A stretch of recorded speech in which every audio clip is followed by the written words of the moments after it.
Hello, my name is Ren. I use they, them pronouns. There's got to be some word for me. It's like I'm not female, but I'm not male. Let's call it waking up to your own truth. We don't have a full understanding of the ramifications of gender. Tell me who you are right now. Oftentimes the trouble comes when people think it's simpler than it is. I would really love for my parents to say, "You're my child." It's really painful and hard. We're all such unique individuals with different stories. You're a very good kisser. It's my first kiss, but I like it. I feel more comfortable with an audience and on a stage than I do having coffee with someone in a random cafe. I want to feel perfectly safe. I want to feel challenged and I want to think about things.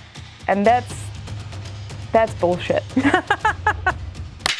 Ren Lunicke, theatre maker, non-binary, hopeful human.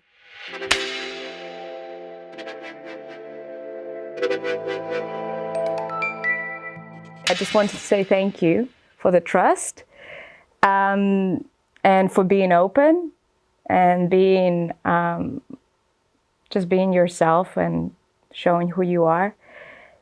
And I also think this conversation can be very educational and insightful for a lot of people.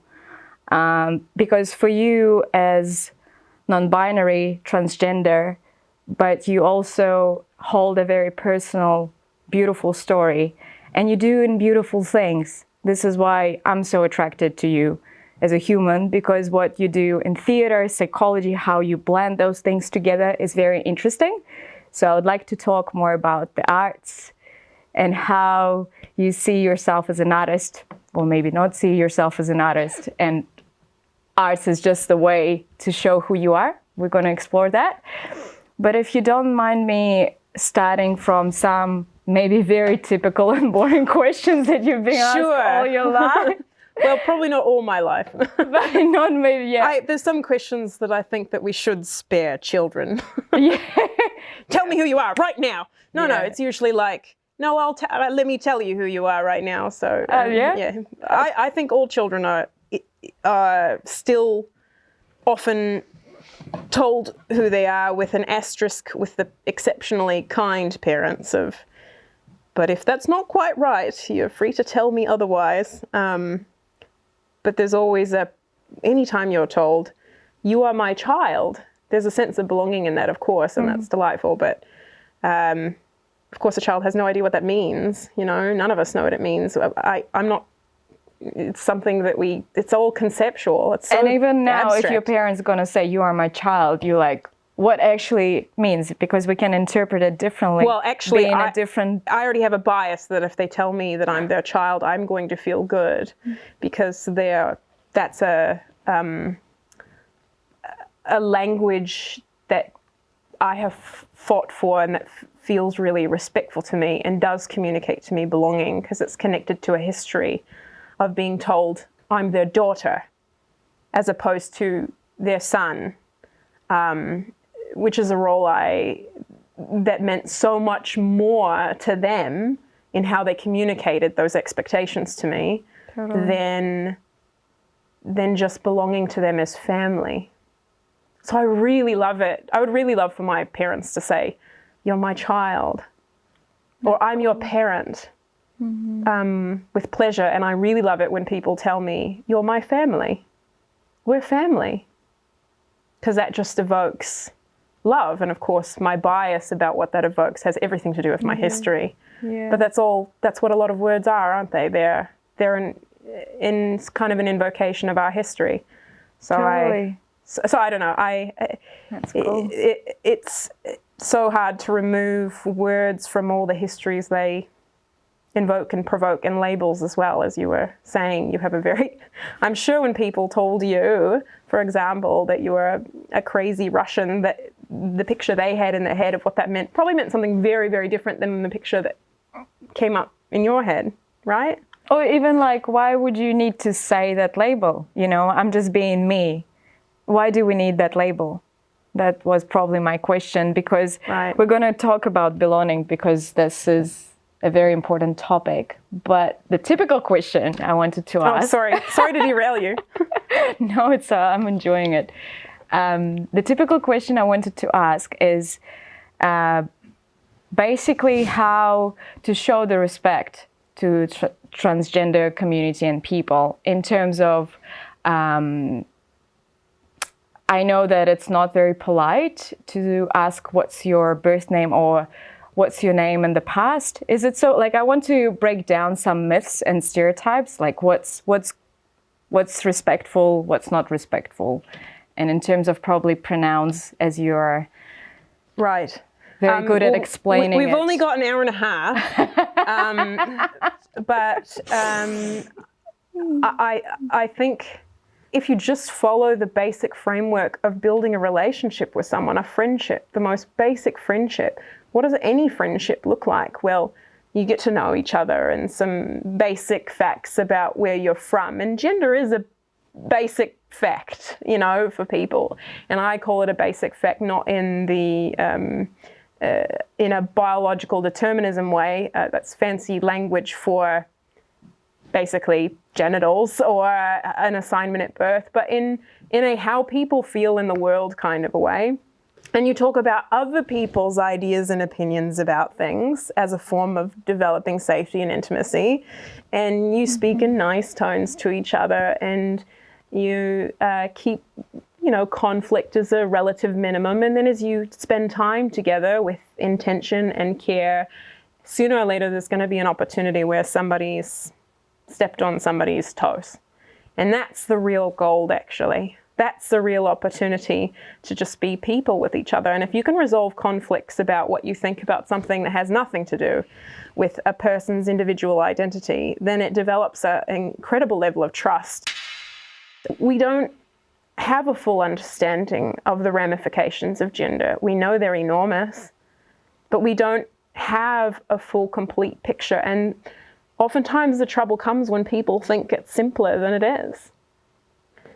So baseline is, if different people, different trans people are at different levels of comfort with this. Yeah. But if you can introduce yourself with your name and your pronouns, for example, and it's really easy. Hello, my name is Ren. I use they, them pronouns. Cool. And then the other person does the same. The more cisgender people do that, and for the sake of this video, a cisgender person is someone, this is how I like to call it, it's somebody whose gender identity just coincidentally agrees with their doctor's at birth determination of what their gender would be, hopefully, maybe, possibly for the rest of their life. That's just a circumstance.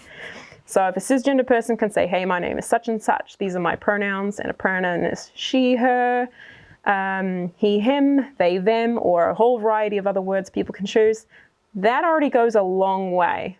And that's just a behavioral thing. And then integrating that filter of, when I talk about this person, I'm going to practice these words. That's just a, like, not even friend level. You don't even have to have a relationship with a person to do that. And that already builds some trust. So I'd say that would be the thing everyone, absolutely everyone, even if they have no idea about trans people and don't understand them, that they all can do. Do you feel like I need to give an explanation of what non-binary means? Would that be helpful? I think for most people. For most people. Okay, well, all right. It's a short 101. So I've already explained cisgender means that your gender identity, which is almost always male or female, coincidentally agrees throughout the whole of your life based on what the doctor decided to put on your birth certificate. There are a group of people who are intersex, who are determined not to quite easily fall into one category or another. There are varying degrees of laws around that around the world about pushing them into one category or another. Gender and sex are different things, but correlated and integrated based on hormones, chromosomes, organs. There's a whole variety of things. There's even people called who have a chimera situation, which is really interesting. So in the womb, they have some parts of their body that have one set of chromosomes that we think means that would be male, and other parts of their body that have another genetic profile, let's call it. And there's a whole wide variety of how those chromosomes mix together. So historically, a lot of people just look at the outside and they determine external genitalia, male, internal genitalia, female. But it's actually much more complicated than that. Even for cisgender people, there's a lot of people who are intersex, for example, that have no idea that they may not be the extreme polarities of male and female. Gender identity is a sense of self and knowing. On top of that, has a lot to do with how our brains are wired. It can develop kind of at any age, but it's pretty pervasive. For a lot of people, in my case, there's a sense that there's something that's not fitting at a young age, but not everyone. It's not a homogenous storyline for sure. And that doesn't fit with the story that they're handed at birth about fitting into the societies of men or the societies of women within the dominant culture that they're living within. Sorry to interrupt, just want to clarify. So like, let's call it waking up to your own truth. Like, I just want to call it this way. When you understand that maybe my gender identity is different to what I was prescribed by doctor. So does it happen for any person? It can happen that moment, a different part of their life? Or is there a tendency that it's more likely to happen at the teenagers' years when hormones start to kick in and you understand why, if I'm a girl and I'm taught to behave like this, why I'm not behaving like this, or I'm not feeling this towards my body? I'm just more curious. Is there like one way or lots of different ways how you discover it? Let me answer this question by asking one. When did you know you were a girl? It's a good question. I hope I know now. When did you have a feeling of womanhood come into your sense of self? That's a really good question. I never asked this myself. Probably at teenage years, I started to understand, what sex is like and all of that, why guys make me feel this way. I'm excited about them, like around them, getting like nervous and they make me blush, and when they kiss on my neck, it's kind of cool. Like, that's probably my time of exploring what it is to be a girl and what it is to be. So in relationship to men? Yeah, not in relationship to other women. It was a completely different society. But I remember at the age of 11, I kissed a girl. There was a TV series called Hélène and Her Friends, a French TV series, probably Dan knows it. And there were 4 types of couples, different. There was Joanna, who was more like a tomboy. She was dating a guy, like a drummer from the band. So girls were doing girls things. I gotta check this show out. This sounds really interesting. And I was Benedict, so I was always acting. So we were reenacting as kids. And my boyfriend, Jose, didn't come, so we were reenacting for 3 days. And the boyfriend that I had, a boy, right?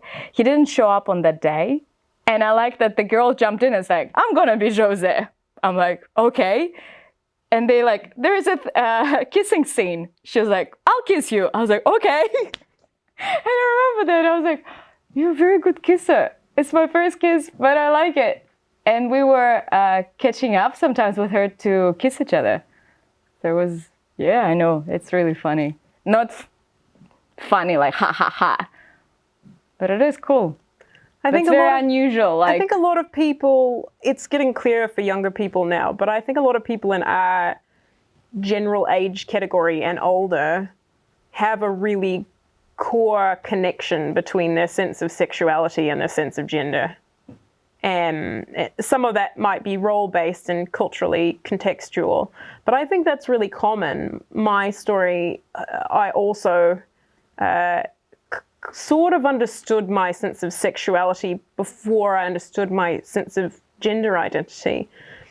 But it still didn't, part of that had to do with I didn't have language to cover what I was feeling.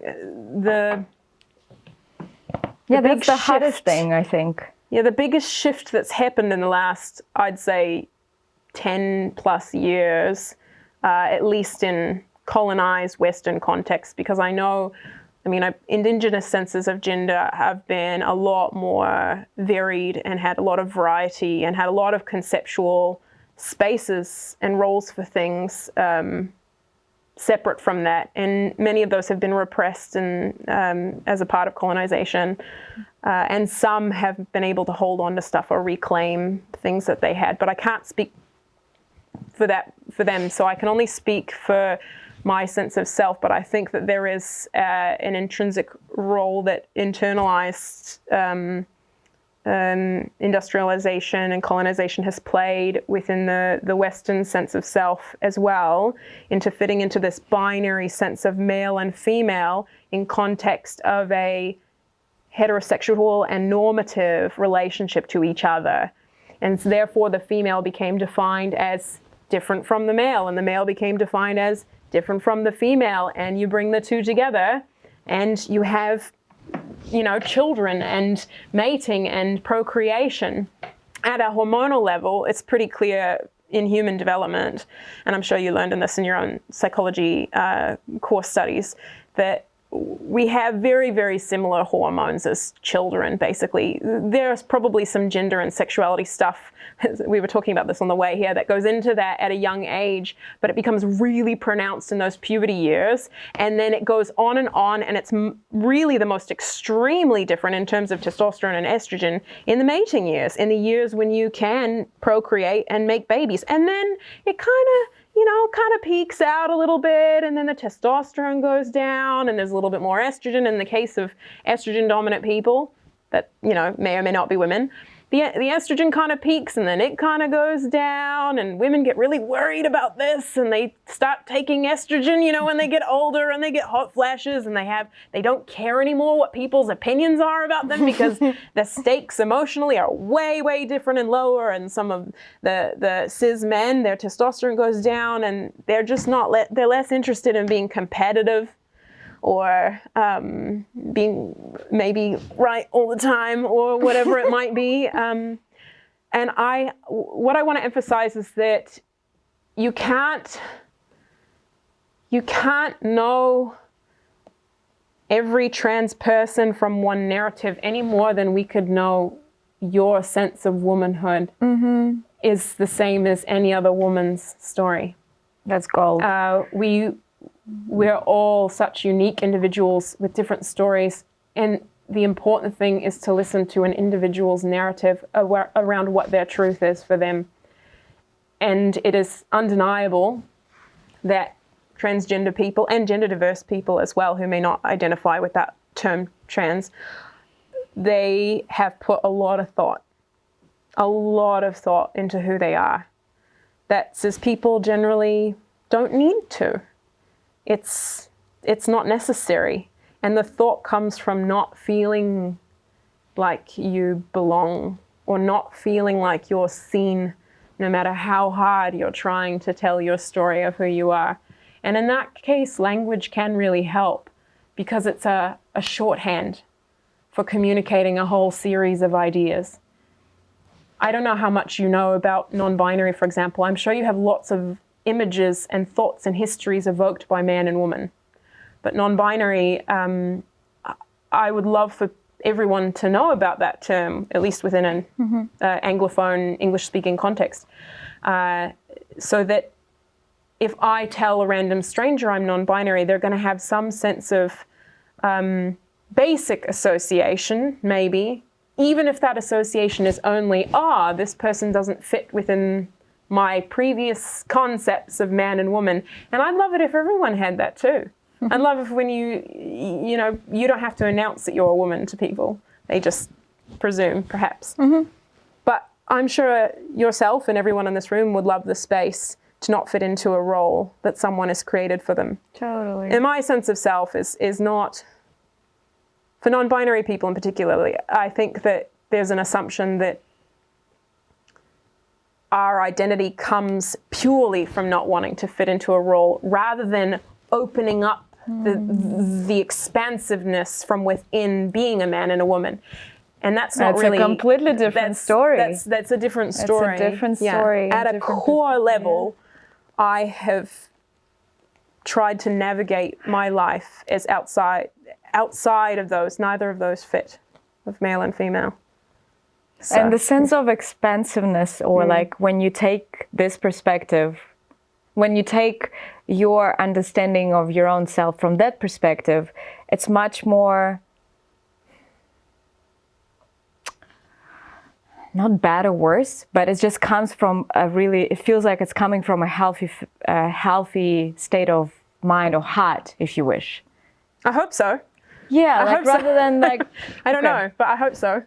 just feels like it. It feels like you're really more trusting the process and you're opening up more and more, and then trusting yourself to show up as you are and trusting the world more. Because I think it's really painful and hard because most of your life you spend in a place where, and I want to come back to that, where you don't feel like you belong. And you speak the same language, you have the same skin color, like you are from the same race, but you don't feel like you belong. And no one wants to hear your story or even tries to understand what you're saying. And excuse my weird, not thought, because I had my own traumatic experience. Yep. And I do believe that we all come for a reason in this planet and this kind of how we shaped and turn up to be as a human. And I think it's more like a question, as transgender, as I actually learned it a lot from you watching the show She They. She plus they. She plus they. Sorry, She plus they. When I saw you there, for me it was like coming actually to your house and being in such an intimate space, understanding how much you trust to show your kind of inside out, really, what's happening, what this life is all about. I really felt like so connected to you as a human to human. Isn't that what you want from a theatre experience? Exactly. That's what I want, and that's what I love about theatre. I think that's more my job as an actor and a writer than it is for me as a trans person. Yeah, of course. I just felt that we're all experiencing the same kind of thing. And I feel more comfortable with an audience and on a stage than I do having coffee with someone in a random cafe a lot of the time. Because the context of theatre and storytelling, where you sit over there and you're going to be nice and quiet, and even if you're not having a great time, you either sit till the end or you'll politely excuse yourself. And just let me be myself and tell my story. Tell my story. Is in some ways, it is creating that environment where I can, quote unquote, be brave, you know. And to be fair, I'm not doing a knife throwing act, you know. It's words coming out of my mouth and emotions, you know. I'm not taming lions or anything like that. I'm not in any physical harm, I hope, you know. I am so grateful for the arts and for theatre in showing me. I was involved in theatre long before I came out, and it was such a I was so grateful that I knew about that space, because if I could be another character in that space, and there's a lot of actors that would never be themselves on a stage, and I understand that, fair enough, but the context had safety written into it, and that's what allowed me to essentially come out the way that I have. And I've tested that parameter, that context, many, many, many times. I've been very fortunate. I suppose there have been a couple of close calls where someone who was in the wrong place at the wrong time, came to the wrong show, stood up and said something, and fortunately there's no fourth wall in most of my autobiographical shows. So I just said, are you in the right place, ma'am? Like, I think you might actually, well, you might not want to be here, really. Oh, well, have a nice one. I'm afraid there's no refunds, but take care, you know. And that's just what you do. Yeah. But that's a responsibility I feel I have, and that's the sort of theatre I want to see. I don't want to feel perfectly safe.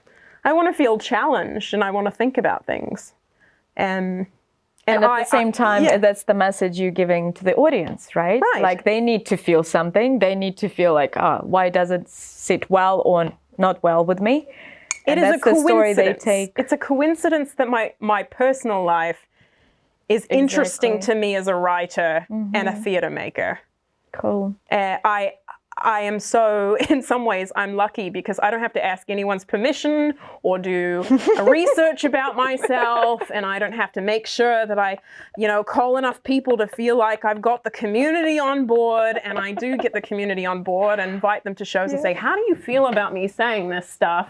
But it's still my story. Yeah. And so, and also there are many, many other gender diverse, sexually diverse, et cetera, rainbow people out there who are fantastic artists and who love making stuff.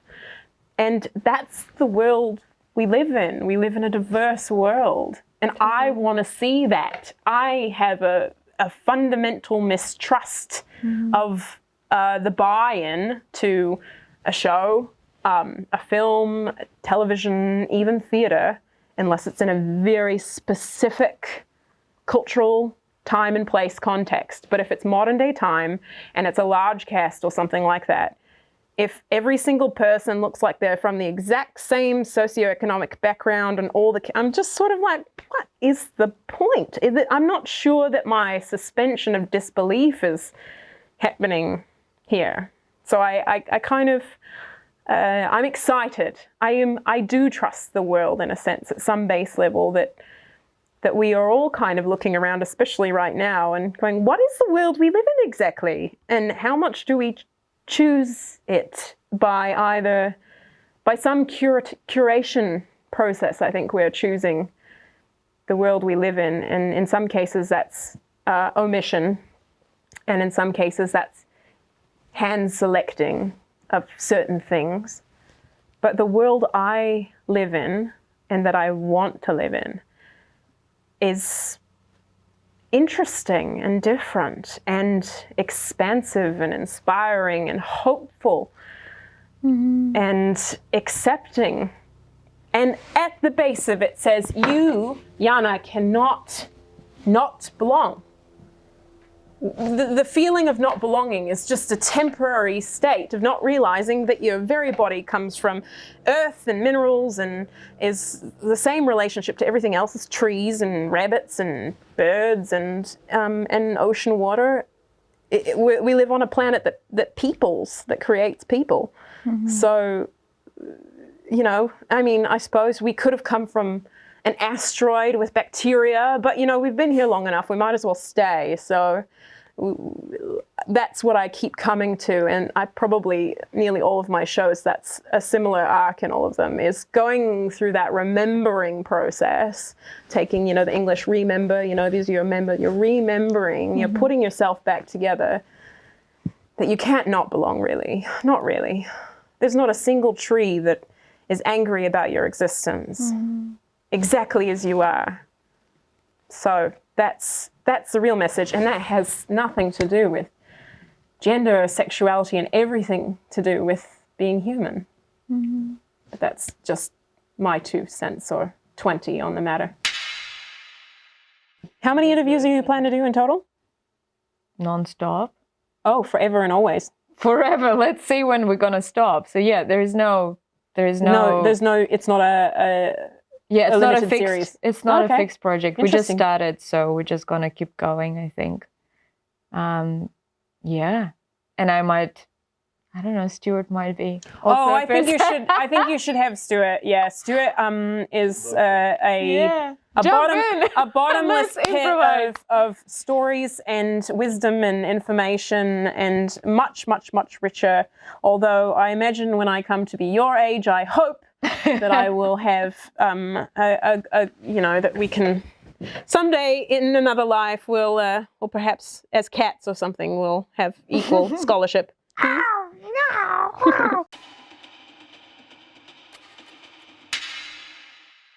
Coming back to some of your theater shows, I've learned there is actually a theater show, a solo show, trilogy on belonging.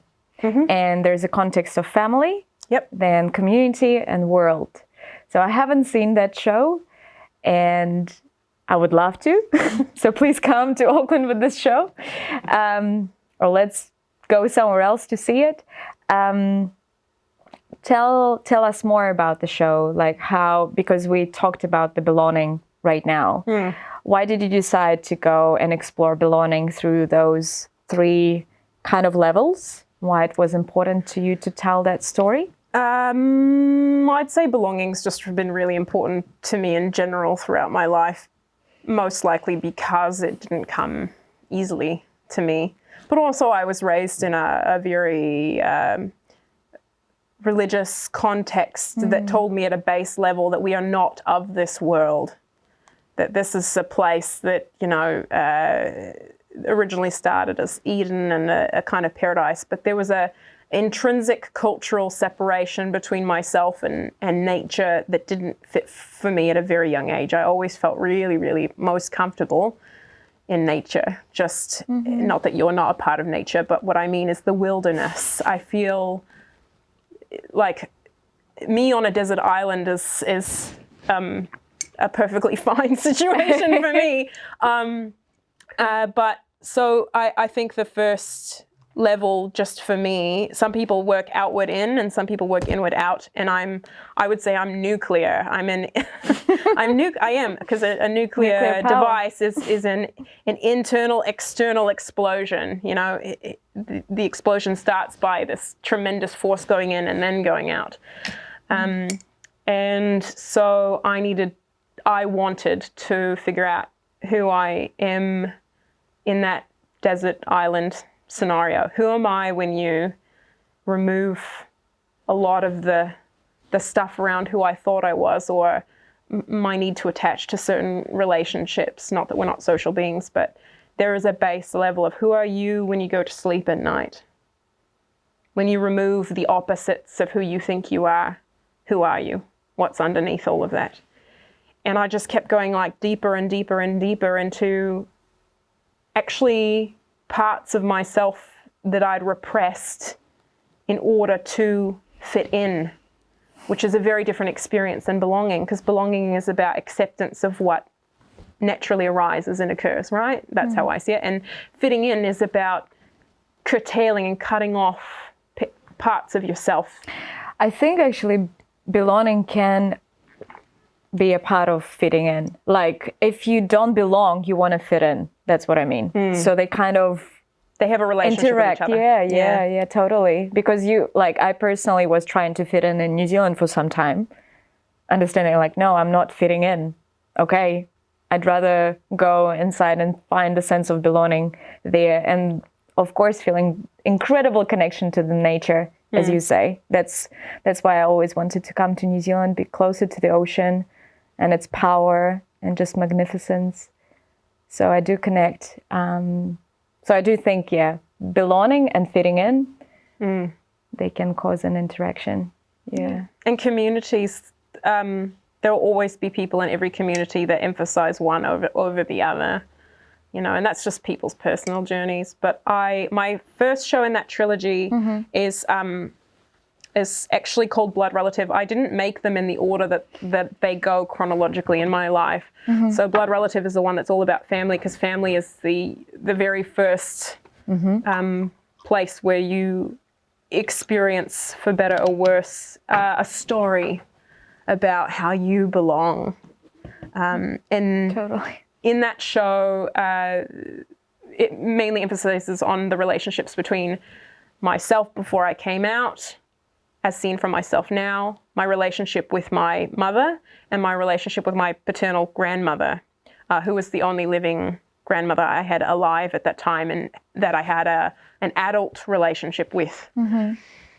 And that whole show is really about a sense of legacy and connection and mending stories between how we either belong or fit in our families of origin, and then how that can really spiral out to all of our interpersonal relationships, which, as somebody who studied psychology yourself, of course, there's always so much emphasis on those family of origin relationships and how we go out into the world and copy lots of little things, repeat lots of little patterns with other people.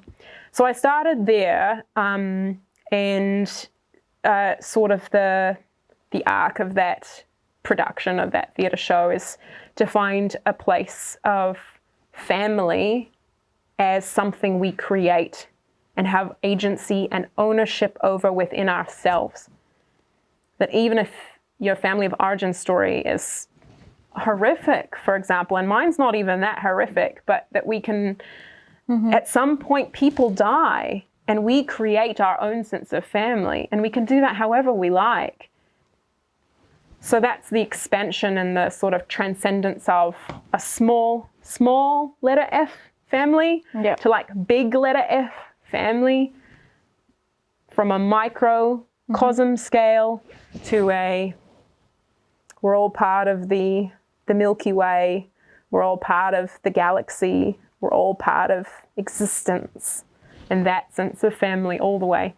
So I started with family, and then the next show, chronologically, in terms of my storyline, is called Z Queer as Fuck, and that one is my gender coming out show, which I first came out as genderqueer before non-binary became a more common term. How old were you? So this was not that long ago. I knew something was off at probably at a quite young age, but I had no idea what it was that was off. I found the term genderqueer in my, I'd say, some early 20s, I'd say. And at that time, there was no Wikipedia post regarding what that meant or what that was, or rarely, but I had some gender diverse people in my life at that time, and I was like, there's got to be some word for me. It's like, I'm not female, but I'm not male, and I was going between these two parts of my personality, and eventually I was like, genderqueer. It's a kind of had a kind of fluidity to it. There was a sense of being male and or female, but it wasn't exclusive, and it was really open. So at that time in my life, the first coming out process I had that brought me away from who I was told I was supposed to be, which was a straight, heterosexual, cisgender female, was that I was attracted to women. So I came out as lesbian first, and there's a huge story in that show around how that community, while having space for a kind of fluidity and gender presentation within it, still didn't quite fit, and how that community at that time, at least the one I belonged to, which was quite location specific, didn't really have anything better to offer in the way of belonging, in the sense that they also had rules about what was required for participation and self-identification. So the parallel of that show is to do with everything that it doesn't matter how you identify, there will always be people in that population who say, to fit in this group, you have to check that box and that box and that box and that box, which is part of fitting in, not belonging, right? Yeah, and it's interesting because I studied subcultures, and especially I did the interesting paper here in Auckland on subculture of surfers. Like, as I wanted to belong to surfing community, and I was surfing. And when I started to study subculture and also actually being in the surf group, there was so many like misconceptions, A, but B, like contradictions. Like you understand that actually when you're part of the group, you have to follow certain trends or wear certain brands. And you're like, no, I surf for completely the opposite reason, not to have this, or, you know, like not to wear rip curl and be branded like, oh, you cool, or to surf on 6.6, I don't know, 6.6 is not cool, you need to drop it lower. That you understand, even within subculture, people try to be competitive when you actually just want to relax and belong. And this is what fascinates me. And I think it's a part of human nature and personal development, when you can create something on your rules and terms, and then kind of getting competitive to, again, build up the hierarchy that I think you spoke about a lot. And I'm like, this is so fascinating, even under a theme of creating something idealistic and cool. There is, again, humans are kind of wired to create hierarchies. Yeah. And that's bullshit. Yeah. That's total bullshit. Yeah. And I think COVID, again, like, actually, you know, I just really hope that there are so many good things coming out of this time, that people try to reassess how we operate and why we operate this way, and whom do you serve in the end. So sorry, I interrupted you. No, it's fine. It's really actually, it's all relevant. It's just talking about community, because I'm also working with communities, and people were like, who is your community? I'm like, this is like, everyone is my community. That's kind of yes, and but try to hold on to that consciousness, if I can call it that. Yeah. And you're going to run into all kinds of problems. That's what I'm saying. Like, they just like want a defined audience or like defined demographics, because and you're it's like faster. And like, because okay, my simpler. audience, my community is people who don't give a fuck of who they are, like what other people think about them. Yeah. My audience is people who are not afraid to be themselves and show up as they are. My audience is authentic, diverse people who are feeling alive and free. But I have to admit, I play like, both sides. I play both sides, to be fair. Now I'm going to interrupt you for a second, Yana, because if I'm being really honest with myself, I can't really go around and say, I'd like everybody to not have preconceived notions about me, but then at the same time ask everybody to have a notion of non-binary as not a preconception of something else. That's a little bit of a contradiction that I live in and accept about. You know, if you're going up to a surfer, you know, totally different context, but you want to talk about, I don't know that much about surfing, to be honest. I wish I did. And you want to talk about some particular maneuver that you do on the board. It might be nice to talk to somebody that you don't have to explain what every little maneuver is, because you can jump into the conversation at a different point where you know that they're going to understand. And this is how we speed up conversations and we speed up engagement and speed up a feeling of intimacy and trust and belonging, or its counterpoint of mistrust and difference and hierarchy. It's so many intricate, choices we Very can make. intricate. And that's where we're all trying to, I think, figure it out right now, where the boundary is between the best of intentions and just following behaviors, and trying to speed up conversations with things like labels and key terms and in those kinds of engagements and dialogues. But at the same time, it could mean anything. They're just words. We're going to be label free. But gosh, if I had to explain absolutely everything to absolutely everyone, and I think I lean more in the category of people that tend to have to do that. It's exhausting. It is exhausting. And I pick and choose my people, and how much energy, to bring it back to the beginning of our conversation, how much energy that I actually have to do that, because sometimes I actually want to ask you. Sometimes it's really nice to just lean back into the labels, because they know what they mean for me if I already have that relationship established. And sometimes it's really lovely to explore the mystery of what they could mean or what they do mean when I'm getting to know someone else. So it's so highly contextual, and unfortunately, or fortunately, you could say, we live in a world where there's always going to be people who are in a rush, and people who are relaxed, and people who are anxious, and people who want simple, and people who thrive in complex. And that's not going anywhere. That part of it's not going anywhere. And I suppose that tension is what the third show in some ways is about, of I'm an Apache attack helicopter, because it's about taking the complexity of what I know and trying to talk to people who want very simple engagements in the form of the giant anonymous context of the internet, and how challenging that was, and yet compelling for me to keep dumping my energy into. Because I am compelled to have you like me. And we all are, I think, at some level. And I can also be okay with people not liking me. But that relationship, you know, we're all making choices all the time, whether we're aware of it or not.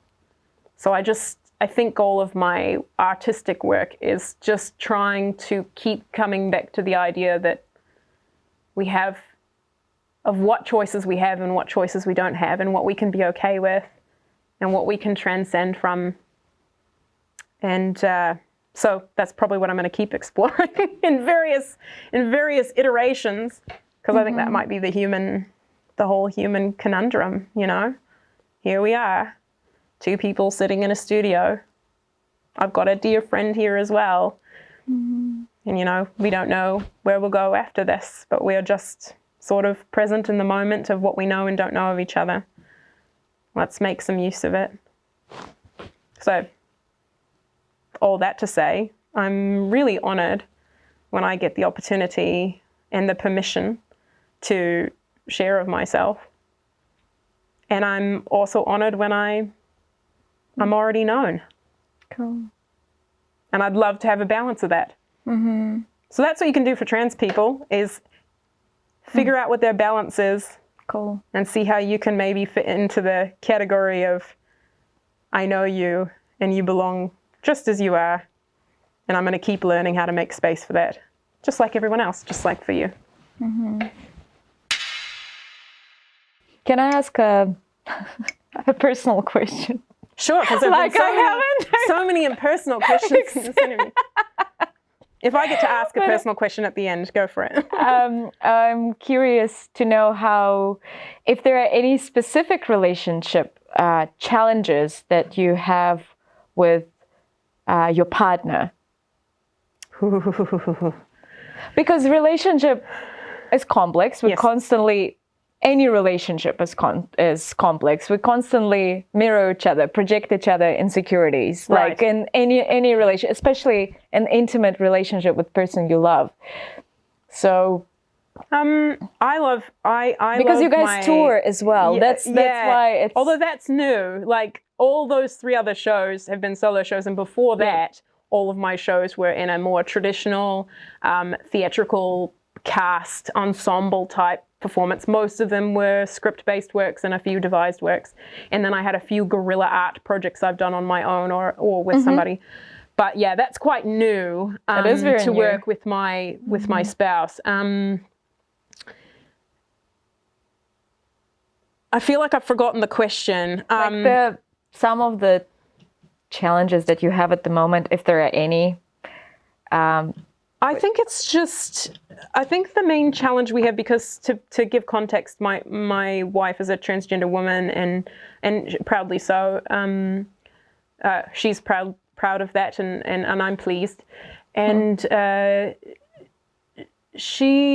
think because our show She Plus They is about the medical part of our transition, not all the social stuff, although that's part of it. But over the last year and a half that we did together, we couldn't have anticipated how much time and space and emotional energy that was going to take between the two of us.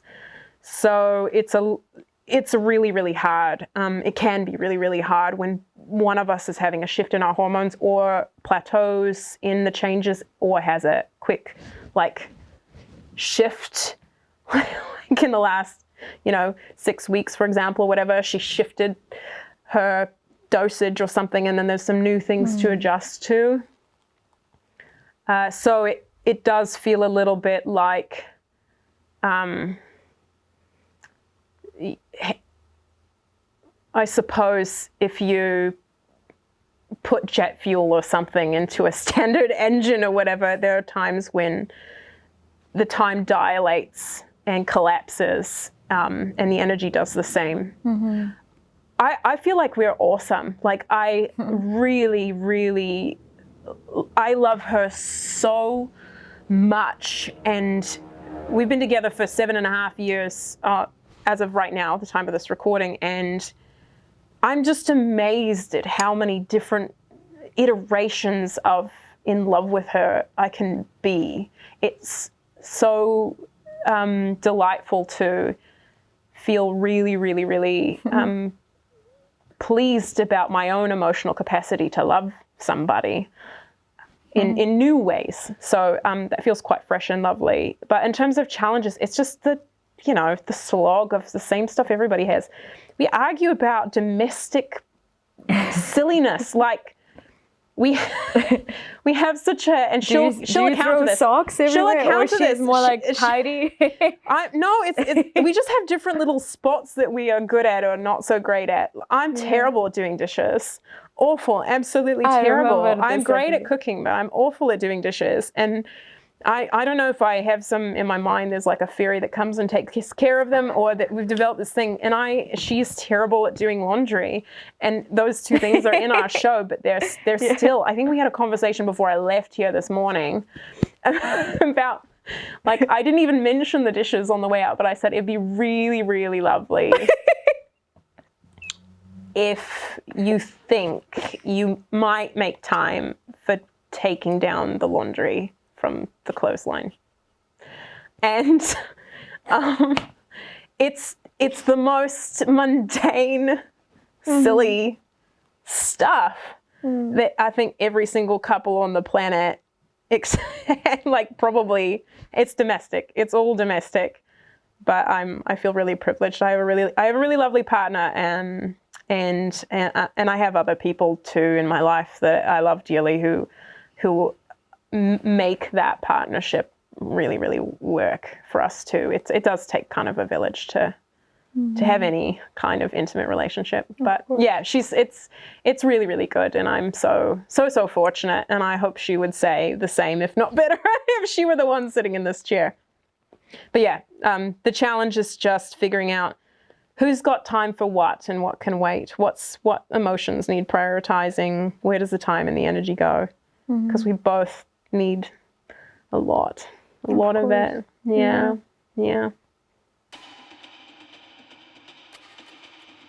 So imagine you got the genie in the bottle. Okay. With Christina Aguilera, or not? No, without her. Or Robin Williams. Robin Williams, yes. Bless his soul. Yeah, wonderful actor. Yeah. And what would be your one wish for humanity and two wishes for yourself?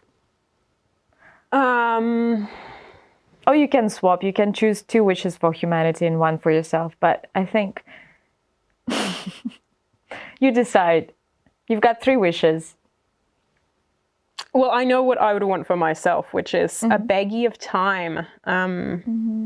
I wish that I had more power over. I have power over perception of time to a degree, but I wish I had power over, like, inventing more time for myself. I'm sure I would lose some portion of my collective humanity in the process of getting that wish handed to me, because it's part of how we relate to each other, is that conundrum. But yeah, that's what I would selfishly want. I feel like I could have anything in the world if I just had some control or aspect over using time and having more of it when I wanted or less of it when I didn't.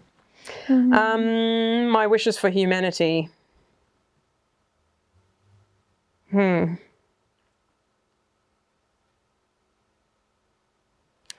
not sure what I would wish for humanity. I think we have so much capacity that we don't acknowledge already. It'd be simple to say, I wish we were all kinder. I think I could say, I wish we were all a little bit more patient. And that has to do with time as well. That's true. I wish we were all just a little bit more patient with ourselves, with each other, with our process, with our expectations. And I think the other thing would be that, gentleness would come with that. I think I can be quite intense, but I'm really learning to value gentleness. perhaps because I can become intense quickly, that I really value how we can be just, remember that we are all children, really. Just sort of at any age, wandering around, figuring things out. Nobody knows what they're doing. No one knows what they're doing. So yeah, I have trust that the rest will happen. I trust, without needing wishes, that we could come to a place where there was less war, less violence. Not no war and no violence. I don't know that that's reasonable, but perhaps less. I trust that the visionaries will come. I trust that the art will be made. I trust that we'll figure out differences. And I trust that we have such capacity as human beings to kind of alchemy our way through suffering and struggle into something positive. That's so good. So that's it. Cheers to that.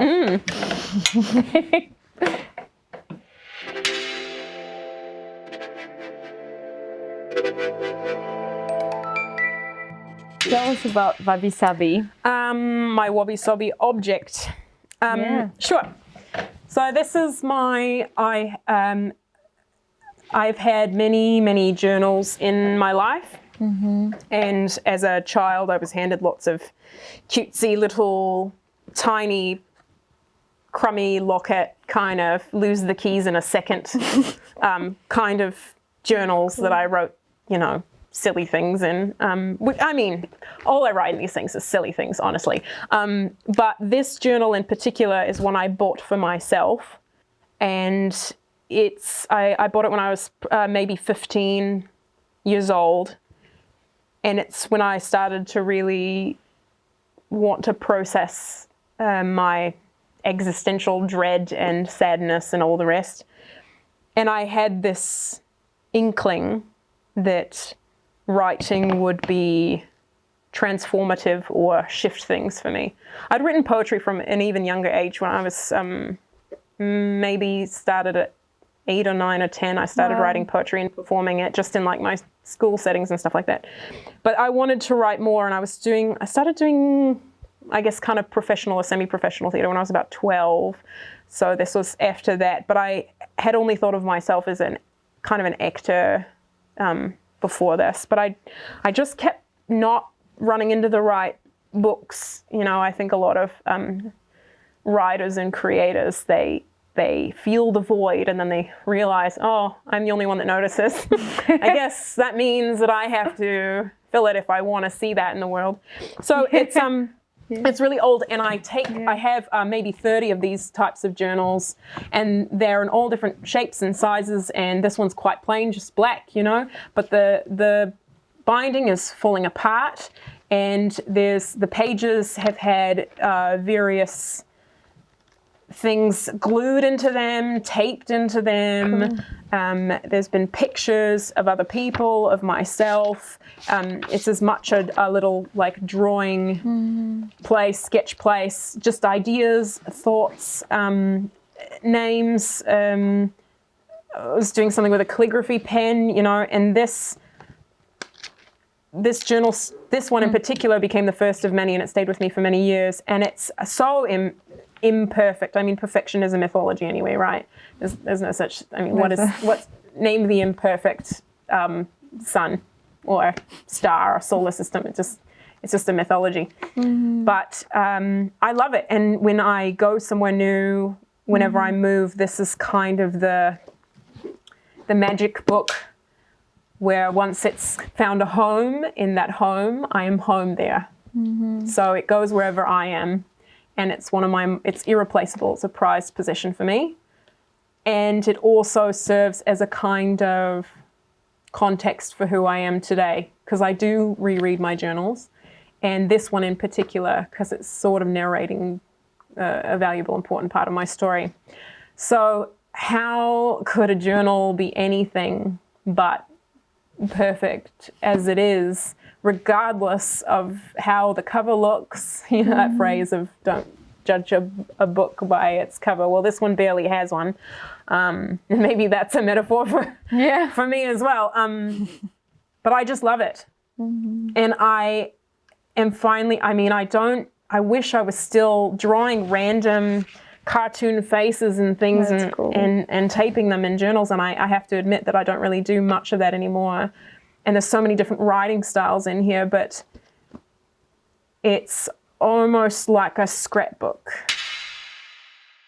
So this one is professionally made Wabi Sabi by a New Zealand artist. Oh, wow. And I'm actually very happy for you to open it here because I want to see the real and perfect reaction and respond like, what's that? So if you want, you're really happy for me to open pressure. it. Do you mean No I would really pressure. like you to open it? No, it's just like, I was like, why people don't open? Like, because it's really like, I think, is that a New Zealand thing? I wouldn't know. I think To not it open is. gifts in front of people. No. You do open? Quite the opposite? Okay. So yeah, you can tear it. So it's from, You get them earlier than the celebration. Oh, okay. it's a cool place. Oh, I really like that. I think you're not lying. Yeah, I can tell.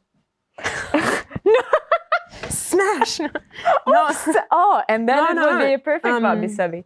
I did one semester of pottery in what we call community college, or vocational school, just for fun and the physical experience. I took a few visual arts classes as well in uni. Oh, cool. And because before I focused on theatre and psychology, I was going to do just fine arts and psychology, and I was thinking about becoming an art therapist for a little while, mostly because I felt I couldn't possibly go into just professional theatre for a variety of reasons when I was younger.